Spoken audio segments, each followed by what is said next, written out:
Eh bien salut tout le monde. Alors aujourd'hui dans cette courte vidéo je vais vous présenter mon installation que j'ai réalisée tout simplement pour réduire le taux de nitrate dans l'aquarium.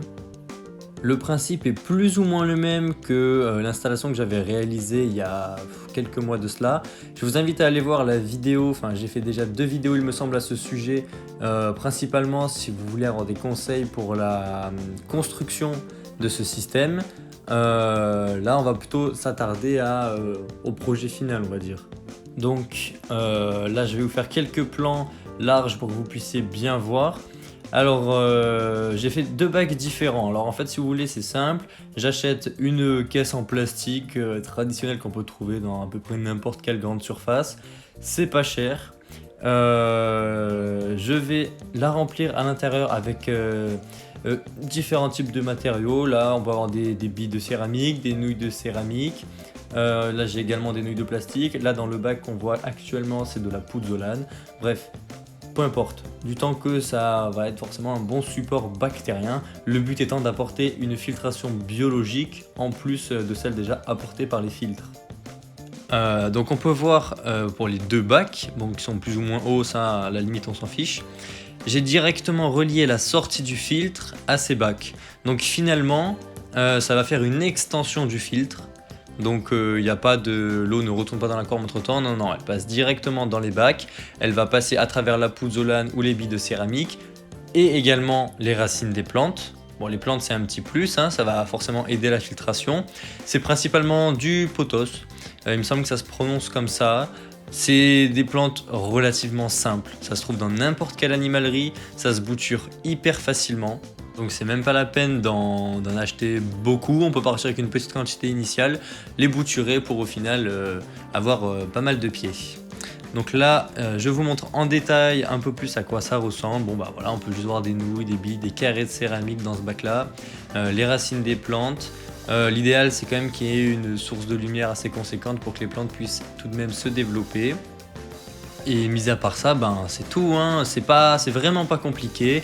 Après, moi là j'ai la chance d'avoir ma rampe d'éclairage qui est un très bon support, enfin du moins elle est bien ancrée dans le renfort de l'aquarium, donc je peux mettre du poids au-dessus de l'aquarium. Maintenant, faites-vous attention à ce que votre aquarium puisse supporter la charge, parce qu'il faut quand même savoir que c'est relativement lourd et ça serait dommage de casser votre aquarium avec ce genre de projet.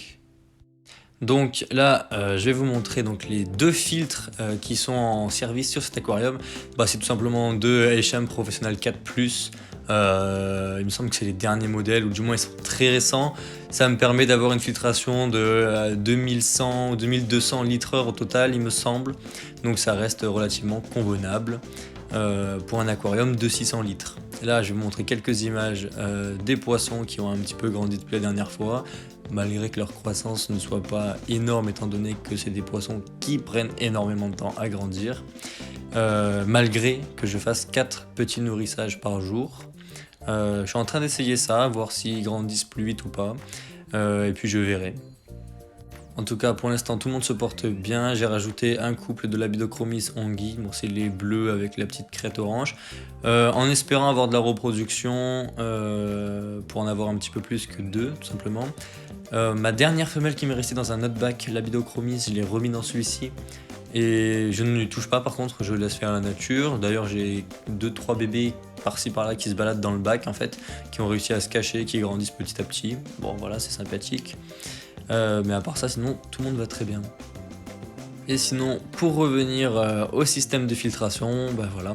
Donc simple, sortie du filtre qui passe dans le bac avec les masses filtrantes biologiques et qui termine sa course dans un petit panier rempli de watts, donc voilà, qu'on peut voir là juste à gauche, qui va tout simplement faire les finitions on va dire et enlever vraiment les plus fines particules. Voilà. Alors par contre très important, le trou de sortie on le fait légèrement plus gros que le trou d'entrée, étant donné qu'il y a un débit, il ne faudrait pas que ce bac déborde. Et par précaution, on peut également réaliser d'autres trous un petit peu plus haut, au cas où le niveau de l'eau viendrait à monter. Mais bon, a priori, si les calculs sont bons dans le perçage, il ne devrait pas y avoir de problème. Donc je pense avoir fait le tour dans cette petite mise à jour pour stopper les nitrates, du moins bien les réduire dans l'eau de mon aquarium. Donc j'espère avoir été suffisamment clair. Si vous avez des questions, n'hésitez pas à me les poser, je tâcherai d'y répondre. Sur ce, je vous souhaite une très bonne journée ou une très bonne soirée et je vous dis à la prochaine. Allez, ciao!